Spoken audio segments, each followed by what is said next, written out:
ভারতে ডাক্তার দেখাতে এসে বাইক দুর্ঘটনায় বাংলাদেশের যুবকের মৃত্যু। পরিবারকে নিয়ে ভারতে ডাক্তার দেখাতে বাইক ও বোলেরো গাড়ির সংঘর্ষে চেলিখলা এলাকায় বাংলাদেশের যুবক জিয়ারুল ইসলামের মৃত্যু। ঘটনা ঘটে বুধবার বিকেলে।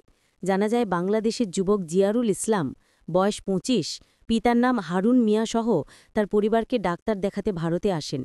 রহিমপুর নিকট আত্মীয়র TR07 D9554 নম্বরে বাইক নিয়ে বুধবার বিকেলে চেলিখলা বাজারে আশের পথে TR07 D1753 নম্বর একটি বোলেরো গাড়ি দ্রুতগতিতে সীমান্ত এলাকার মাল নিয়ে যাওয়ার পথে নিয়ন্ত্রণ হারিয়ে বাইকসহ বাংলাদেশের যুবককে সজোরে ধাক্কা মারে।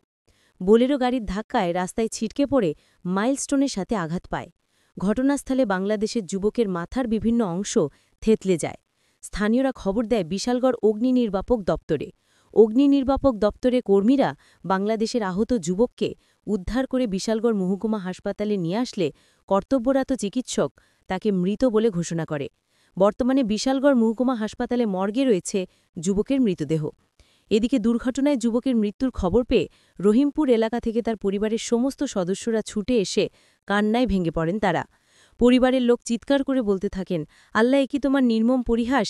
চিকিৎসা করাতে ভারতে এসে মৃত্যু হবে, সেটা কোনো মতেই ভাবতে পারছি না। হ্যাঁ, কোথায় থেকে আইছে এখানে? কোথায় থেকে? বাংলাদেশ থেকে। নাম কি করলে? কবে আইছে ভারতে? কিভাবে মারা গেছে?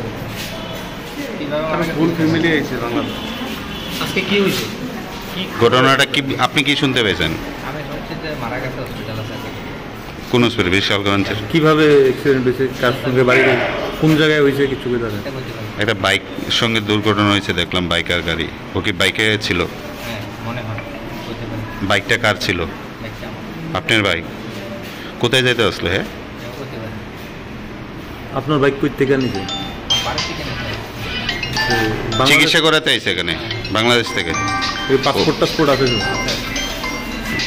এখন একটা ফায়ার সার্ভিসের একটা এক্সটেন্ডিং আছে, সেটা হয়তো বোলেরো আর বাইকের মধ্যে এক্সিডেন্ট আছে। আর যখন আছে তখন আমরা এক্সামিনেশন করলাম।